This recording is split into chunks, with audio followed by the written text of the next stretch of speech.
कर्णावती, एक ऐसा शहर जो बाहर से जगमगाता है लेकिन भीतर से धीरे धीरे सड़ रहा है। रात के 11:55 हुए थे। कालूपुर की तंग गलियों में एक अजीब सी चुप्पी पसरी हुई थी। हवा में हल्की सी धूल थी, जैसे शहर ने पूरे दिन की थकान अपने सीने में जमा कर रखी हो। घड़ी मीनार पर सेकंड की सुई साफ सुनाई दे रही थी। टिक टिक टिक, हर टिक जैसे किसी अनदेखे अंत की गिनती कर रहा था। 11:59 और 55। फिर 12 बजते ही एक ऐसा धमाका हुआ जिसने पूरी रात को चीर दिया। पुराना कमर्शियल कॉम्प्लेक्स, जो वर्षों से भ्रष्ट सौदों का गवाह था, पत्तों के घर की तरह ढह गया। धूल का गुबार आसमान तक उठ गया। लोगों की चीखें गूंज उठी और फिर सन्नाटा, ऐसा सन्नाटा जो सामान्य नहीं था, ऐसा सन्नाटा जिसमें कुछ छुपा हुआ था। रात के 12:15। पुलिस की गाड़ियां पहुंच चुकी थी। एम्बुलेंस की नीली लाल लाइट्स मलबे पर पड़ रही थी। मीडिया वाले अपने कैमरे लेकर दौड़ रहे थे। उसी भीड़ में एक आदमी खड़ा था, आर्यन सिंह। वह न चिल्ला रहा था, न किसी को संभाल रहा था। वो मलबे को देख रहा था, ध्यान से, जैसे कोई वैज्ञानिक प्रयोगशाला में डेटा पढ़ता है। वो झुका और मलबे से एक पुरानी जेब घड़ी उठाई। घड़ी ठीक 12 बजे पर रुकी हुई थी, लेकिन वो टूटी नहीं थी। उसे जानबूझकर रोका गया था। आर्यन की आंखों में हल्की सी चमक आई। उसने बहुत धीमी आवाज में कहा, ये हादसा नहीं, घोषणा है। उसी समय एक घायल आदमी उसकी ओर घिसटता हुआ आया। उसकी सांसें टूट रही थी। उसने कांपते हुए कहा, वेयरहाउस। शैडो। उसकी हथेली में एक छोटी पेन ड्राइव थी।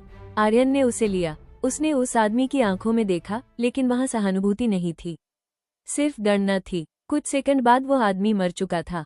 आर्यन उठ खड़ा हुआ और भीड़ में ऐसे खो गया जैसे वो कभी वहां था ही नहीं। रात 1:30 बजे शहर के सबसे महंगे पेंट हाउस में माया खड़ी थी। उसके सामने पूरा शहर डिजिटल स्क्रीन पर फैला हुआ था। बिजली की supply, traffic movement, police wireless, सब कुछ। एक आदमी ने आकर कहा, मैडम, विजय सेठ गायब है। माया ने कोई हैरानी नहीं दिखाई। उसने शहर की रोशनी की ओर देखते हुए कहा, कर्णावती में पत्ता भी हिलता है तो उसकी खबर मुझे होती है।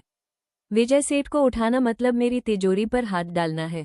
लेकिन जिसने ये किया है वो लालची नहीं है, वो जिद्दी है। कुछ सेकंड चुप रहकर उसने कहा, धमाका सिर्फ ध्यान भटकाने के लिए था, असली चाल कहीं और चली गई है। उसकी आंखों में पहली बार सावधानी दिखाई दी। अगली सुबह पुलिस मुख्यालय। इंस्पेक्टर विक्रम एक ईमानदार लेकिन थका हुआ अधिकारी था। उसे इस केस में कुछ असामान्य महसूस हो रहा था। उसने आर्यन को बुलाया। तुम वहां क्या कर रहे थे? विक्रम ने सीधा सवाल किया। आर्यन ने शांत स्वर में जवाब दिया, मैं देख रहा था। क्या? विक्रम ने पूछा। सिस्टम टूटते हुए। कमरे में कुछ पल के लिए खामोशी छा गई। विक्रम ने कहा, तुम्हें डर नहीं लगा? आर्यन ने हल्की मुस्कान के साथ कहा, डर अनजान चीजों से लगता है, इंस्पेक्टर।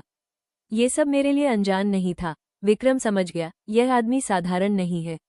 सालों पहले आर्यन के पिता एक ईमानदार स्ट्रक्चरल इंजीनियर थे। उन्होंने एक बड़े प्रोजेक्ट में धांधली पकड़ी थी। उस प्रोजेक्ट के पीछे विजय सेठ था। कुछ ही दिनों बाद एक एक्सीडेंट हुआ। केस बंद हो गया, फाइल गायब हो गई। एक 14 साल का लड़का उस दिन रोया नहीं। उसने सिर्फ देखा और याद रखा। सालों तक उसने शहर के हर अंधेरे कोने का नक्शा पढ़ा, हर ड्रेनेज लाइन, हर अंडरग्राउंड सुरंग, हर गुप्त गोदाम। उसने बदला नहीं चुना, उसने सफाई चुनी। रात 3 बजे एक पुराने केमिकल वेयरहाउस में विजय सेठ कुर्सी से बंधा था। उसकी आंखों में डर साफ था। अंधेरे से एक आवाज आई, द शैडो। विजय ने कहा, कितना चाहिए? मैं 2 गुना दूंगा। आवाज आई, तुम्हारे पास जो है वो कागज है, मेरे पास तुम्हारा भविष्य है। तभी फोन बजा। स्क्रीन पर लिखा था, द रियल ओनर। शैडो ने फोन उठाया, सिर्फ एक शब्द कहा, बेदखल, और कॉल काट दी। सुबह होते ही शहर ने एक खौफनाक दृश्य देखा। विजय सेठ मुख्य सड़क पर लटका हुआ था। वो मरा नहीं था, लेकिन उसकी हालत ऐसी थी कि वो जी भी नहीं सकता था। उसके सीने पर लिखा था, पार्ट 1 ऑफ 1000। ये हत्या नहीं थी, ये घोषणा थी। रात, एक गुप्त बेसमेंट, चारों ओर स्क्रीन, नक्शे और डेटा। आर्यन एक कुर्सी पर बैठा था। फोन बजा, द रियल ओनर। आवाज आई, पहला मोहरा गिर गया। क्या तुम तैयार हो? आर्यन ने शांत स्वर में कहा, मैंने तैयारी सालों पहले छोड़ दी थी। अब सिर्फ क्रियान्वयन बाकी है। स्क्रीन पर अगला नाम चमका, माया।